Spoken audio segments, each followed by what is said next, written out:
Hello and Fakhar रागले to all of you. मैं हूं फ़खर यूसुफजई और आप देख रहे हैं डिबेट विद फ़खर। आज की डिबेट में बात करेंगे पाकिस्तान इंडिया की बात करते रहते हैं हम, आज भी करेंगे, लेकिन क्योंकि शंघाई कोऑपरेशन ऑर्गेनाइजेशन समिट चल रही है आस्ताना कज़ाकिस्तान में, और वहां पर पाकिस्तान के प्राइम मिनिस्टर, रशिया के president Vladimir Putin, Xi Jinping ji और इंडिया के फॉरेन मिनिस्टर डॉक्टर जयशंकर भी मौजूद थे और उन्होंने अपनी अपनी स्पीचेस की। बट हम बात क्यों करें जी इंडिया पाकिस्तान की? इसलिए करें कि वहाँ पे क्योंकि दोनों की पार्टिसिपेशन थी, रिप्रेजेंटेशन थी। पाकिस्तान के प्राइम मिनिस्टर ने स्पीच की और उन्होंने टेररिज्म की बात की और कहा कि इसको रोकना चाहिए, और जो गवर्नमेंट या कोई कंट्री अगर उसको सपोर्ट करता है तो ये नहीं होना चाहिए। बेसिकली उनका इशारा जो था वो था अफगानिस्तान की तरफ, लेकिन क्योंकि वहां पे डॉक्टर जयशंकर साहब भी बैठे हुए थे और वो भी इंतजार में थे क्योंकि उन्होंने भी अपनी स्पीच करनी थी, तो उन्होंने फिर अपने तोपों का रुख जो है वो पाकिस्तान की तरफ और साथ साथ में चाइना की तरफ कर दिया। हुआ क्या है, इस हवाले से आज बात करेंगे। और बात अगर हम करते हैं, एक दूसरे को निशाने पे लेते हैं, लेकिन इसका हल भी क्या ढूंढेंगे, क्योंकि डॉक्टर जयशंकर साहब ने पाकिस्तान चाइना के हवाले से भी स्पेसिफिक अपनी स्पीच में बात की है। क्या हो सकता है? पाकिस्तान भी इस रीजन का एक पार्ट है, हिंदुस्तान भी है, चाइना भी है, और दोनों की बड़ी पॉपुलेशन है, बड़ी इकोनॉमीज है, बड़ा डिफेंस है, ये सारी चीज़ें हैं। रशिया और चीन भी आपस में, उनके भी प्रेसिडेंट्स की मीटिंग हुई है। तो क्या हो सकता है? क्या हम मतलब इन चीज़ों को, ठीक है, मैं ये तो नहीं कहा कि ये सीरियस बात नहीं है, सीरियस है तो बात इतने बड़े फोरम पे होती है, लेकिन इसका सलूशन कौन, कहाँ और कैसे ढूंढेगा? आज इस पे बात करेंगे। और बात करने के लिए हमें ज्वाइन कर रहे हैं हमारे दोस्त, हमारे भाई डॉक्टर अभिषेक मिश्रा साहब, एनालिस्ट हैं, आप सब लोग देखते रहते हैं और खुद भी इस वक्त रशिया में मौजूद है। डॉक्टर साहब, once again thank you very much for joining my show. Thank you Fakhar भाई, पखैर रागलई आपके सभी दर्शकों को, और मखाम मुपखैर। थैंक यू सो मच, बहुत शुक्रिया। आपको भी माखाम पखैर, नमस्ते and welcome to the show. अच्छा डॉक्टर साहब, एससीओ एक बड़ा फोरम बनता जा रहा है, पहले भी होगा, लेकिन अब ऐसे लग रहा है कि वो शायद काफी मैं कहता हूँ कि स्ट्रॉन्ग पोजीशन में मतलब उभरता हुआ नजर आ रहा है। अच्छा, ऐसे फोरम पे मैं ये नहीं कहता कि पाकिस्तान इंडिया के हवाले से बात नहीं कर सकता या इंडिया पाकिस्तान के हवाले से नहीं बात कर सकता, बिल्कुल कर सकता है, कोई किसी के हवाले से भी बात कर सकता है, ऐसा इशू नहीं है। लेकिन टेररिज्म की बात होती है, अक्सर हम सुनते हैं। लास्ट ईयर जब इंडिया होस्ट कर रहा था इस सीओ को गोवा में, पाकिस्तान के फॉरेन मिनिस्टर, इंडिया के फॉरेन मिनिस्टर बैठे हुए थे वहां पे भी ये बात हुई। आज आफ्टर 1 ईयर फिर दोबारा से बात हुई। लेकिन क्या कोई, आपको क्या लग रहा है कि बात हम लोग कर रहे हैं, ठीक है, अपने अपने कंसर्न शो करते हैं। मैं ये नहीं कहता कि पाकिस्तान के प्राइम मिनिस्टर कह रहे कि इंडिया को, उन्होंने डायरेक्टली अफगानिस्तान को कहा कि यार आप रोके, हमारे साथ ये हो रहा है, ये हो रहा है, और इंडिया ने इशारा कर दिया पाकिस्तान को कि आप हमारे साथ ये कर रहे हैं। लेकिन इसका कोई, आपको क्या चीजें नजर आ रही? पहले तो स्पीचेस पे बात करें, फिर आगे जरा सोल्यूशन पे आपसे पूछते हैं। देखिए फकर भाई, मैं एक लॉयर हूं और प्रोफेसर हूं, तो मेरे देखने का तरीका ये है, तो मैं वैसे ही बोलूंगा सर। पहली बात कि क्या टेररिज्म एक मिलिट्री प्रॉब्लम है, क्या टेररिज्म एक लॉ एंड ऑर्डर का प्रॉब्लम है, या टेररिज्म एक डॉक्ट्रिनल प्रॉब्लम है? टेररिज्म क्यों हो रहा, ठीक है ना, और किस टेररिज्म की बात करें? क्योंकि दुनिया में जो यूज ऑफ वायलेंस है टू फर्दर वंस कॉज, यानी कि हिंसा करके और अपनी बात को मनवाना, जो है उसके कई तरीके से मैनिफेस्टेशन होते हैं। मगर जिस टेररिज्म को शहबाज शरीफ साहब एज अ वजीर आजम जो मेंशन कर रहे थे, क्या वही terrorism India in the form of S Jaishankar साहब कह रहा था? अब आप देखिए, एससीओ समिट अस्ताना में हो रही है, उधर दोहा में हो रही है, यूनाइटेड नेशन स्पॉन्सर्ड आपका summit with Doha summit Afghanistan के हवाले से। जी, अफगानिस्तान के तालिबान कह लें बेसिकली, ठीक है, अफगानिस्तान के हवाले से कह लें। जरूर। वहां पे तालिबान जो कह रहा है कि हम गवर्नमेंट ऑफ इंडिया के साथ अपना सपोर्ट शो करते हैं, गवर्नमेंट ऑफ इंडिया हमें हमारे सारे बात से एग्री करती है, उन्होंने जो भी क्रिकेट मैच भी हुआ उस पर भी इंडिया को आगे जाकर के पूरा का पूरा क्रेडिट दिया, क्यों दे रहे हो? तालिबान बनाया किसने? पाकिस्तान ने, with the help of America and Saudi Arabia, right, ठीक है। अब सारा इल्जाम तो फोड़ दिया जाता है कि अमेरिकन ने बनवाया, हमारे गले पड़ गए, ये पड़ गए, वो पड़ गए, लेकिन आज आप जिस तालिबान को बनाए, जो जिसकी वजह से अफगानी नफरत करते हैं कि आपने उनके जिंदगियों में जहर घोल दिया बिकॉज ऑफ दिस, जो आपका एटीट्यूड था पाकिस्तान का। तो आज वो तालिबान आप कह रहे हो वो आतंकवाद है, यानी वही तालिबान जब लड़ रहा था रशिया से तो वो मुजाहिद थे और वो कॉज ऑफ रिलीजन लेके चल रहे थे, और वही चीज जब वो आपसे लड़ रहे तो अब आप उसको टेररिज्म कह रहे हो। ये डॉक्ट्रिनल अंडरस्टैंडिंग जब तक नहीं क्लियर होगी, जब तक ये डबल फेस नहीं खत्म होगा कि हम वॉर ऑन टेरर लड़ेंगे, चलो आतंकवाद से मिलकर लड़ते हैं, भाई नहीं लड़ सकते फखर भाई। उसका रीजन ये है कि एक पर्टिकुलर सेक्शन जो है वो गलत या सही में हम नहीं जा रहे, मगर उसका जो देखने का तरीका है, जो दृष्टिकोण है, वो उसको आतंकवाद नहीं मानता है।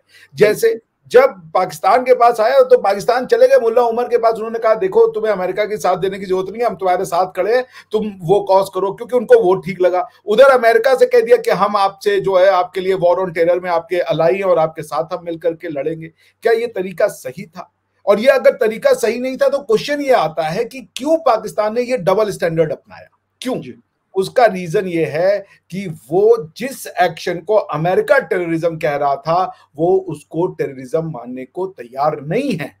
ये डॉक्ट्रिनल प्रॉब्लम है। जब तक नहीं मिलके बैठेंगे कि आप किसी भी, और इसका एक ही तरीका है जो एस जयशंकर साहब ने कहा कि एक बार बहुत पहले हमारी आपके ही चैनल पे बात हो रही थी, तो किसी ने कहा था कि क्यों नहीं हम आतंकवाद से साथ मिल बैठ के लड़ सकते हैं। उसका एक ही तरीका है। पहला तरीका कि सामाजिक है, सोशल। आपको सोशल फ्रंट पे बहुत कुछ करना पड़ेगा, आपको जाना पड़ेगा उस रास्ते पे जिस पे यूरोप गया है। दूसरा तरीका है कि manifestation of violence in all forms. ये बेकार का ये 3476 साल पुराना फॉर्मूला कि भाई आपका आतंकवाद मेरे लिए फ्रीडम फाइट है, मेरा फ्रीडम फाइट आपके लिए आतंकवाद है, ये घिसा पिटा राग पाकिस्तान को बंद करना पड़ेगा। उनको ये कहना पड़ेगा कि there is no cause for which violence can be a justifiable means, अगर वो यूएन चार्टर को गुड फेथ में मानते हैं तो। क्योंकि यूएन चार्टर तो सबके पास मुसीबत ये है ना कि जिस वक्त मुजाहिदीन बनाए गए थे अफगानिस्तान में, तो अमेरिका भी उनको शाबाशी देता था, सऊदी अरेबिया भी उनको शाबाशी देता था, पाकिस्तान उनके लिए प्रॉक्सी खेल रहा था। यही मैं कहूंगा, पाकिस्तान उनके किराए का वो एक क्या मैं कहूँ उसके लिए क्या वर्ड यूज करूँ कि फौजी बना हुआ था या सिपाही बना हुआ था या जो भी कहें आप उसको, वो बना हुआ था। ये तो दुनिया के सामने है। तो क्या हम इस हकीकतों को मतलब कभी उसको सामने लेके आते हैं? कोई भी मुल्क, पाकिस्तान, चीन, India, Saudi Arabia, America, Russia, हम सब तो अपनी अपनी प्रॉक्सीज खेलते हैं ना। अगर मुझे फायदा है कहीं पे यूक्रेन के खिलाफ तो वो मेरे लिए ठीक है, दूसरे के लिए गलत है। अब अगर मैं यूक्रेन का साथ नहीं रशिया का साथ दे रहा हूं तो फिर उसे यूरोप और अमेरिका कहते हैं नहीं नहीं यार देखा आप जुल्म का साथ दे। सर ये कौन डिसाइड करेगा? मुझे ये समझ नहीं आ रही। हमारा मसला मेरे ख्याल इस जगह पे फंसा होता है ज्यादातर। एग्जैक्टली मैं वही कह रहा हूं कि ये प्रॉब्लम डॉक्ट्रिनल है। अब देखिए रशिया चाहता क्या था कि यूक्रेन जो है नेटो के साथ ना जाए। रशिया के पास भी तरीके थे कि वो नेटो में जाकर के नॉन स्टेट एक्टर्स को भेज करके और यूक्रेन में इधर बम विस्फोट उधर बम विस्फोट उनका जीना मुश्किल कर देते। रशिया ने वो नहीं किया।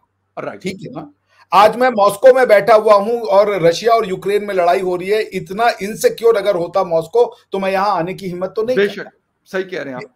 ये ऑप्शन तो अब आप दूसरी देखिए, कुछ चीजें को समझना पड़ेगा फकर भाई as an objective thinker. Sure. Bharat ये अभी आपको याद होगा मॉस्को में 4-5 लोगों ने आए और उन्होंने एक कॉन्सर्ट में कुछ लोगों हमला किया। बिल्कुल 5 लोगों ने हमला किया। एक सेकंड, वो 5 ताजिकिस्तान थे। ठीक है फकर भाई। अब तजाकिस्तान ने क्या किया इसके बाद?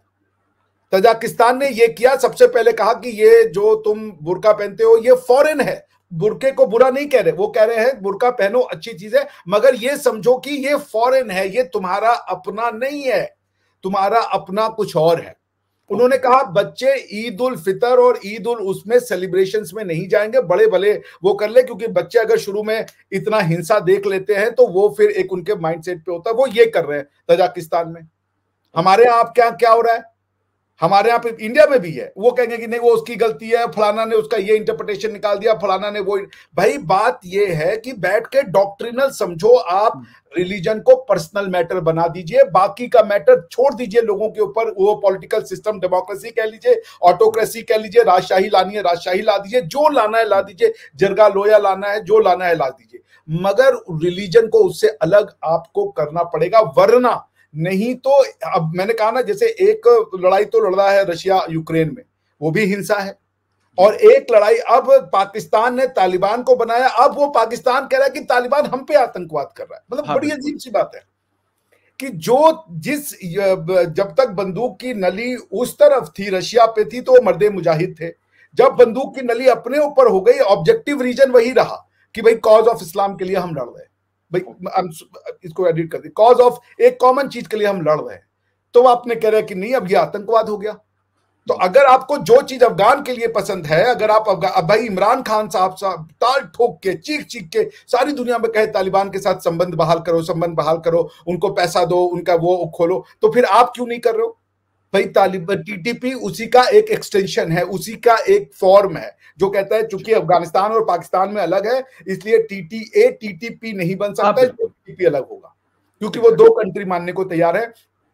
इसमें भी बड़ा तजाद है कि तालिबान के दो अलग अलग कंट्री रहेंगे, जबकि जिस आइडियोलॉजी पे वो करना चाहते हैं उसमें कंट्री का कॉन्सेप्ट ही नहीं है। टेक्निकली तहरीक तालिबान अफगानिस्तान ही तहरीक तालिबान पाकिस्तान भी होना चाहिए था। बट एनीवेज, प्रॉब्लम हम ये कह रहे हैं कि जब तक पाकिस्तान हिंसा के इस मैनिफेस्टेशन को आइडेंटिफाई नहीं करेगा, डॉक्ट्रिनली नहीं करेगा, समझेगा नहीं कि ये सारी हिंसा, अगर आपको कंफ्यूज करना है कि भाई मॉइस का भी हिंसा है, रशिया और यूक्रेन के बीच में भी लड़ाई हो रही है, उसके बाद कोई चोर होगा अभी रास्ते पे किसी को चाकू मार के, वो भी एक हिंसा ही है, all violence are one and a same thing, तो ये प्रॉब्लम रहेगी। वरना मैं शहबाज शरीफ साहब से हाथ जोड़ के विनम्रता से पूछूंगा, वो एक वजीर आजम है, कि आप ये बताइए, आप टीटीपी को किस आधार पर आतंकवाद कह रहे हैं, किस आधार पे उनको आप कह रहे हो कि ये टेररिज्म फैलाते हैं, जब तक वहां पर ये एक डेमोक्रेटिक गवर्नमेंट थी गनी साहब की, और भी जो भी डेमोक्रेटिकली इलेक्टेड गवर्नमेंट थी, आप कहते थे ये सारे अटैक इंडिया करवाता है क्योंकि इनके 76,000 सिफारत खाने खुले हुए हैं और वो सारे सिफारत खानों में टेररिज्म को पाला पोसा जाता है, ये सब इंडिया के करने पे कहे जाते हैं। आज तो वहां कोई नहीं है। पॉइंट ये कि कब तक हम डॉक्ट्रिनल प्रॉब्लम को लॉ एंड ऑर्डर से, कब तक आप लोगों के ऊपर कभी रद्दुल फसाद, कभी जरबे अजब, कभी ये अपने लोगों से आप नहीं लड़ सकते बंदूकों से, ये आपके लोग हैं, ये आपके अपने लोग हैं, एक भाई दूसरे भाई पे गोली चला रहा होगा, ये बात समझनी पड़ेगी उसको। अब आइए इंडिया के पर्सपेक्टिव से बात कर लेते हैं, ये रही पाकिस्तान की पर्सपेक्टिव से बात। मैं पाकिस्तान को मेरा बस यही सब होगा कि कोई एक स्कॉलर बैठाइए, पढ़ा लिखा इंसान बैठाइए जो सच बोले, जो काम यूरोप के कुछ स्कॉलर्स ने किया वो आप काम कीजिए, सारा मेडिसिन मौजूद है, आपको बस खाना है, उसको मानना है कि हाँ एक बीमारी हमको लगी है, उसका ये इलाज है। इंडिया ने जो इंडिया का कंसर्न है वो चाइना सपोर्ट करता है इस तरीके की एक्टिविटी को क्लैंडस्टाइनली, और चाइना ये भी चाहता है कि हम उनके साथ अच्छा रिश्ता रखें। प्रधानमंत्री मोदी सोच कर नहीं गए एससीओ, क्योंकि एससीओ अस्ताना में हो रहा है, विच इज इन कजाकिस्तान, और 8 तारीख को मोदी जी आ रहे हैं, रशिया आ रहे हैं। बिल्कुल, इट डजंट एक्सप्लेन कि आप क्यों नहीं 1-to-1, इसके लिए आने की जरूरत नहीं थी, क्योंकि वहां पे तो पुतिन साहब भी होते, पुतिन साहब से भी बायलैटरल हो जाता, और शी जिनपिंग साहब से भी बायलैटरल हो जाता, वहां ज्यादा एक मतलब जो समझ लीजिए डिप्लोमेटिक टॉक्स की पॉसिबिलिटी होती, लेकिन प्रधानमंत्री साहब ने उसको डिच कर दिया, क्योंकि एससीओ जो है वो एक चाइना का इनिशिएटिव है, ठीक है, बिल्कुल, शंघाई कॉर्पोरेशन वो चाइना का है, because it represent 80% of the Eurasian population, काफी बड़ा लैंड मास है, और 40% ऑफ द वर्ल्ड पॉपुलेशन, कोई छोटी चीज नहीं है, 40% ऑफ द वर्ल्ड पॉपुलेशन को हम रिप्रेजेंट कर रहे हैं, तो it's a big forum. America का ये कंसर्न हो गया कि एससीओ अब धीरे धीरे इकोनॉमिक फोरम ना होकर के जियोपॉलिटिकल फोरम होता जा रहा है, ठीक है। तो कई लोग कह रहे हैं कि शायद मोदी जी ने अमेरिका को इसलिए एससीओ में गए, मैं ऐसा नहीं मानता। It was a snub to China कि भाई ऐसा है कि ये बिजनेस एज यूजुअल नहीं रहेगा, या तो बॉर्डर इशू को संभालो, खत्म करो, उसको रिजॉल्व करो, या आप अगर यही तरीका करना चाहते हो तो हम अब आपके साथ अपना डिप्लोमेटिक रिलेशनशिप को डाउनग्रेड करेंगे। क्योंकि जब जिस समिट में सारे हेड ऑफ द स्टेट आ रहे हों, वहां हेड ऑफ द स्टेट नहीं जाए, ये बहुत बड़ा एक स्टेटमेंट है प्रधानमंत्री मोदी के द्वारा, तो मोदी जी के द्वारा। तो मुझे ये लगता है फकर भाई कि इंडिया वांटेड टू से टू चाइना कि enough of this nonsense game, कि आप हमारे। डॉक्टर साहब, काउंटर पार्ट से मीटिंग तो हुई है डॉक्टर जयशंकर साहब की, तो क्या प्राइम मिनिस्टर मोदी जो है वो शी जिनपिंग से बात नहीं कर सकते, क्योंकि हेड ऑफ द स्टेट से बात करेगा कोई उनके लेवल के आपस के लोग हैं। दोनों अगर देखें तो बड़ी जनता को लीड करते हैं शी जिनपिंग। चलो वहाँ डेमोक्रेसी नहीं है, मैं उसका उस कंपैरिजन में नहीं जाता, लेकिन इकोनॉमिक और बाकी चीजें काफी सारी ऐसी है। एलएसी का इशू है, लेकिन एलएसी के इशू के ऊपर क्या प्राइम मिनिस्टर साहब जो हैं वो मतलब इस तरह की जगहों पे जाना, जिस तरह आपने कहा कि काफी सारे हेड ऑफ द स्टेट आए हुए थे, तो वहां पे ना जाना कोई मतलब डू यू एग्री उनकी उस बात से कि वो सही किया उन्होंने? नहीं तो बेशक क्या शी बात जिनपिंग साहब से उन्होंने क्या बात करनी या नहीं करनी तो एक अलग इशू है, या जो बीच में कॉन्फ्लिक्ट है वो तो पाकिस्तान के साथ भी इंडिया के कॉन्फ्लिक्ट है, पाकिस्तान के इंडिया के साथ है, पाकिस्तान के अफगानिस्तान के साथ भी है, रशिया के साथ चले थोड़े से बेहतर हो गए, और चीन इंडिया के दरमियान भी। ये तो एक है सिचुएशन, ये तो मतलब लगी रहती है। देखिए डिप्लोमेटिक नॉर्म है ना कि जब टू हेड ऑफ स्टेट मिलते हैं तो there must be something common to talk, कि भाई कुछ कंक्रीट निकल के आएगा, सिर्फ फोटो ऑप तो नहीं बना सकते आप, क्योंकि मिल गया क्या बात कर रहा हूँ भाई, मोदी जी बधाई हो आप जीत गए। चाइना ने पूरी कोशिश की कि मोदी जी हार जाए, लेकिन फिर भी मोदी जी आ तो गए। तो इसलिए मुझे लगता है कि जो एक डिप्लोमेटिक प्रिपरेशन था वो नहीं था। लेकिन अगर आप ट्वीट देखें जयशंकर साहब का, तो जयशंकर साहब ने ट्वीट में ये लिखा है कि we had a very good meeting with the CCP member and foreign minister Wang Yi and we have agreed to resolve our border dispute. तो मे बी इंडिया की कंडीशन ये है कि जैसे रशिया के हेड पाकिस्तान नहीं आते जब भी, ठीक है ना, क्यों नहीं आते? क्योंकि कहते हैं भाई कुछ कंक्रीट तो दीजिए आप हमें, हम आएंगे आपके यहाँ पे, लेकिन कुछ लाज़िमी बात है, जरूरी होता है कुछ ना कुछ ऐसा होता है तो उसके पीछे फिर हेड ऑफ द स्टेट जाते हैं ना, ऐसे थोड़ी है। अच्छा, दूसरी बात आपने एक बड़ी सी बात कही कि वो डेमोक्रेसी नहीं है। देखिए, जब मैं ये कहता हूँ जब एक स्टेट है अगर, तो उसके अंदर का पॉलिटिकल सिस्टम डेमोक्रेसी है, ऑटोक्रेसी है, उसके बाद आप रिलीजियस फॉर्म ऑफ गवर्नमेंट है, आई डोंट केयर, स्टेट है तो स्टेट है।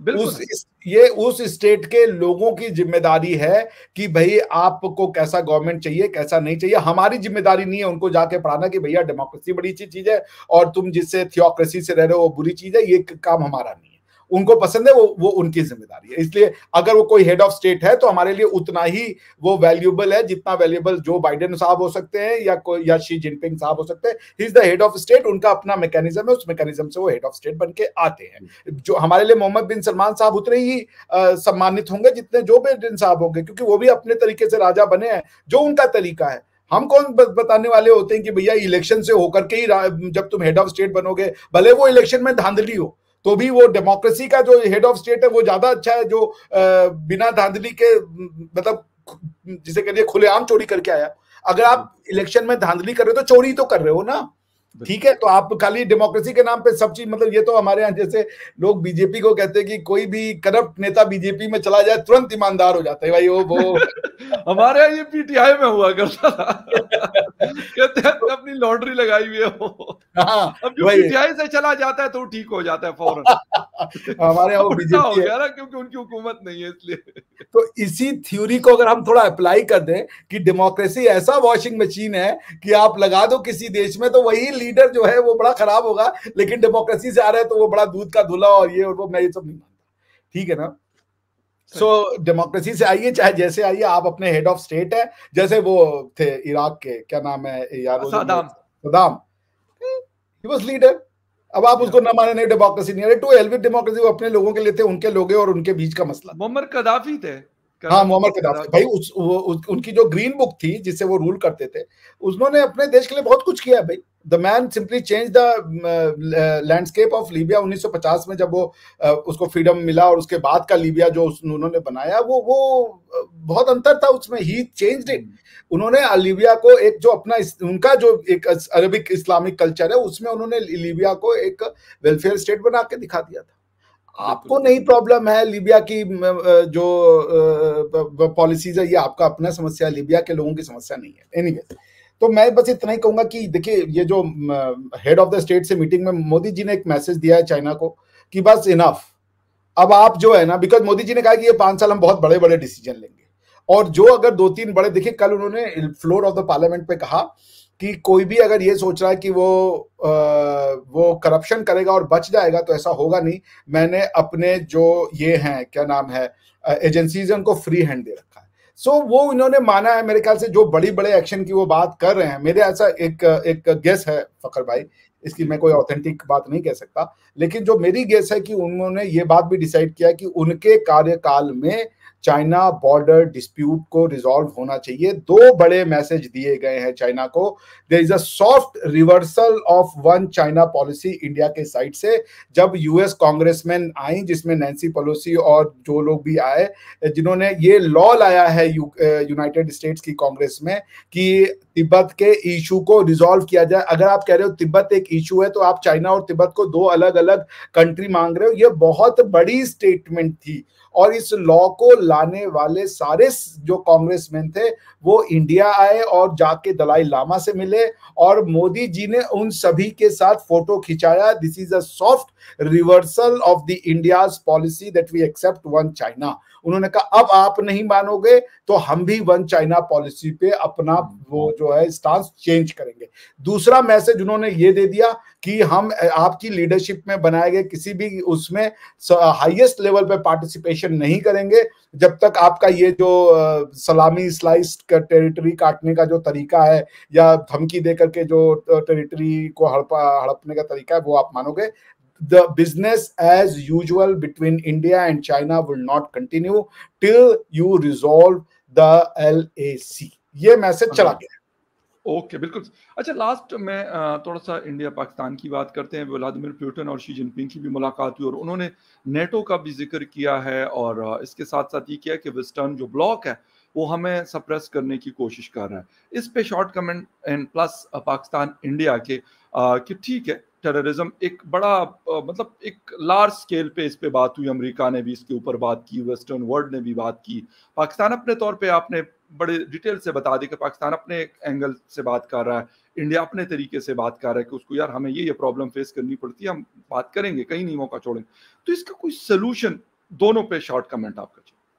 देखिए, जो पहले टेररिज्म की बात कर ले, इसका एक ही सोल्यूशन है फकर भाई, क्योंकि थ्योरेटिकली इसके इतने ज्यादा इंटरप्रिटेशन के चांसेस निकलेंगे ना कि अगर आप कहेंगे ये वाला सही है वो सही है, तो फिर कोई भी हिंसा होती रहेगी। इसका एक सोल्यूशन है। यूएन चार्टर ने जो बात की, मैं बार बार कहता हूँ, यूएन चार्टर बेसिकली एक यूरोपियन चार्टर था, ठीक है ना। यूरोप की सोसाइटी ने ये 1000 साल में समझा। आप कुछ मत कीजिए फकर भाई, यूएन चार्टर का आर्टिकल 2 का 7 पैराग्राफ है, 7 सेंटेंस है, 7 पैराग्राफ है, वो पढ़ लें। 2.1, 2.2, 2.3, 2.4, 2.5, 2.6, 2.7, उसमें से आप खाली 2 क्लॉज 1, 2 क्लॉज 2, 2 क्लॉज 3, 2 क्लॉज 4 और 2 क्लॉज 5 पढ़ लीजिए। आप वो पूरे 1000 साल की ह्यूमैनिटी का निचोड़ है।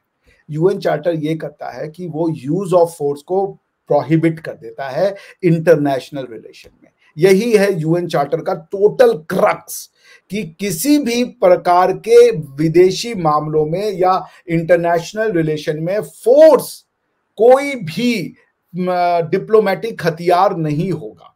अगर नहीं होगा तो फिर डिस्प्यूट तो होंगे, तो रिजॉल्व कैसे करोगे? वो कह रहे हैं आप नेगोशिएशन कर लो, मीडिएशन कर लो, आप जाकर के कोर्ट में बैठ जाओ, आप कहीं और चले जाओ, जो तरीका लगता है आप कर लो, लेकिन कोई भी कॉज हो, फोर्स नहीं यूज किया जाएगा अंतरराष्ट्रीय संबंधों में, इंटरनेशनल रिलेशन में। मैं यही बात पाकिस्तान को भी कहूंगा कि फोर्स को छोड़ दे, आप अपने कॉज को ना छोड़े, फोर्स को छोड़ दे, कि भाई the way to resolve the dispute is force. ये जब तक माइंडसेट रहेगा तब तक कोई वो नहीं होगा। तो अगर टेररिज्म से मिलकर लड़ना है तो सभी स्टेट्स को यूएन चार्टर को मानना पड़ेगा कि force in any form, in any manifestation, irrespective of the cause, is outlawed। नहीं यूज कर सकते हम, खत्म हो गया, फोर्स का जमाना गया। दूसरी चीज कि वेस्टर्न जो ब्लॉक के रिलेशन में बात है फकर भाई, West is feeling the heat. West को यह पता चल चुका है कि वर्ल्ड ऑर्डर चेंज हो चुका है, बिकॉज कि रशिया को रोकने में वो फेल हो गए। अच्छा, रशिया और मैं टेररिज्म और यूज ऑफ फोर्स के माथे ये भी कह दूं कि हम लोग उतने बड़े जंगजू नहीं है जितने कि ये सेंट्रल एशियंस और ये लोग, इनसे बड़ा जंगजू कोई नहीं है। और रशिया अपना वर्ल्ड पावर और इतने बड़े बड़े मशीन, और वो यूक्रेन में जाके फंस गए। अमेरिका दुनिया में वर्ल्ड पावर, ये है वो है, हम ऐसा कर देंगे, वर्ल्ड वॉर जीते हैं, ये वो है, इराक में जाके फंस गए, अफगानिस्तान में जाके फंस गए, वियतनाम में जाके फंस गए। बिल्कुल सबने देख लिया कि वॉर से कुछ नहीं होता, खाली बेचारे वो जो सोल्जर्स होते हैं हाई स्कूल इंटर पास, उनको तुम कुछ कुछ सिखा करके भेज देते हो मरने के लिए, वो बेचारा जो है छाती पे गोली लेके मर जाता है, अपनी जो बिल्कुल जिंदगी है वो देख नहीं पाता। आप देखिए आज रशिया में सोल्जर्स की कमी है। मैं अभी मैं आपको बताऊं, मैं जब स्ट्रीट्स पे देखता हूँ तो वो लोग, मेरी से बातचीत हो रही थी ऑफ द रिकॉर्ड, उसने कहा यार हम क्यों मरे जाके इस कॉज के लिए, हमको नहीं पसंद है, बिल्कुल बिल्कुल मेरी जिंदगी है, मैं अपनी वाइफ के साथ जीना चाहता हूँ, अपने बच्चे को बड़े होते हुआ देखना चाहती हूँ, मैं क्यों जाकर के उस कॉज के लिए मर जाऊँ। तो यूक्रेन की वो टेरिटरी है, नेटो आ रहा है नहीं आ रहा है, मैटर को दूसरे तरीके से भी रिजॉल्व किया जा सकता है, बिल्कुल इससे लोकल लोगों को भी एक वो मिला। आज आप सोचिएगा फकर भाई, मैं बता रहा हूँ, चूंकि रशिया और इंडिया का जो रुपी है ना और रूबल वो एक बराबर है, 1 रुपए के बराबर ऑलमोस्ट 1 रूबल है, ठीक है ना। ओके ओके अब ये पानी मैंने लिया 500 ml यानी आधा लीटर, ये आपको जो किराने की दुकान होती है, आप तो गए हैं वेस्ट में किराने की दुकान जी आपने, जी बिल्कुल तो वहां पे ये मिल रही है आपको 70 रूबल, 70 रुपए में 500 ml, ठीक है। और वही चीज अगर आप पार्क वार्क में ले रहे हैं तो इसकी कीमत हो जाती है, लोग 200 रूबल में पानी की बोतलें बेच रहे हैं। खाने का हाल ये कि मैंने एक ये डब्बा कुछ फ्रोजन फूड लिया, वो जी जी 300 350 रूबल यानी 300 350 रुपए की चीजें हैं। तो फूड प्राइसेस इतनी इन्फ्लेशन में है कि जो मिडिल क्लास है उसकी कमर टूट चुकी है। 2 साल की युद्ध के बाद ये नतीजा है। क्या मिला? ना तो नेटो ही सुधरा, ना तो आप ही सुधरे, तो फोर्स का तो जमाना गया फकर भाई। ये तो जो भी इस मुगालते में है कि हम ये टैंक बारूद बम गोला इकट्ठा करके अपनी बात मनवा लेंगे, उसको, उस देश को, उस सारे समाज को ये बात छोड़ना पड़ेगा, क्योंकि नहीं हो पाएगा। सो मेरा ये है कि वेस्ट को भी ये बात समझ जानी चाहिए कि अगर आप, मतलब अगर कोई कहे कि हम डेमोक्रेसी के लिए हिंसा कर रहे हैं तो ये भी उतना ही गलत है, वो भी टेररिज्म है कि हम तुम्हारे यहाँ जाके डेमोक्रेसी देंगे। अरे नहीं चाहिए डेमोक्रेसी आपकी भाई, to hell with your democracy. उनको चाहिए हो गया वो अपने समझ के, उनके समाज के समझदार लोग हैं, वो पढ़ लिख के बता देंगे कि भैया यही सही है। उनको खुद से सीखने को ना, जब तक छोटा बच्चा होता है ना, जब तक वो गलतियां नहीं करता, जैसे मैंने आज कहीं बड़ा अच्छा पढ़ा, अनुभव यानी एक्सपीरियंस जो है वो ना खरीदा नहीं जा सकता, वो आपको भोगना होता है। जिसको हम अनुभव कहते हैं ना, वो हमारी जिंदगी के दर्द होते हैं, हमारी बेसिकली डिसअपॉइंटमेंट्स होती है, वही हमको एक्सपीरियंस कहते हैं। तो मैं बस यही कहूंगा कि भाई आप ना डेमोक्रेसी के नाम पे यूज कीजिए फोर्स, ना रिलीजन के नाम पे, ना तो किसी आइडियोलॉजी के नाम पे।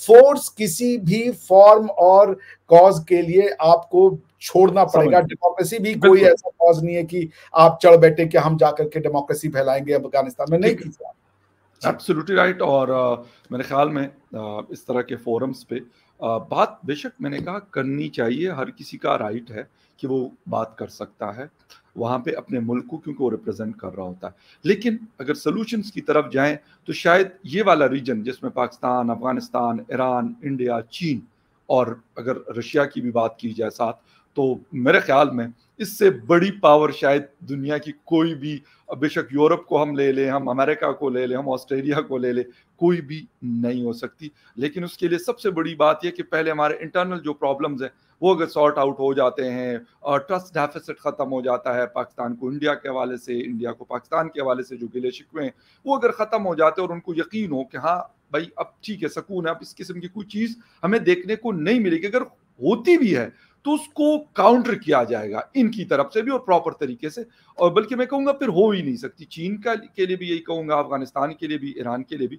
लेकिन अगर ये वो वाली बात है कि शायद आइडियल सिचुएशन की हम बातें कर रहे हैं। खैर एनीवे डॉक्टर साहब, थैंक यू वेरी मच, आपके टाइम का बहुत शुक्रिया कि आपने शो ज्वाइन किया। And viewers, thank you very much for watching debate with Fakhar Yousafzai. किसी और डिबेट में आपसे फिर मुलाकात होगी, तब तक के लिए टेक केयर, बाय। मनाना फखर भाई, मनाना। Thank you sir, thank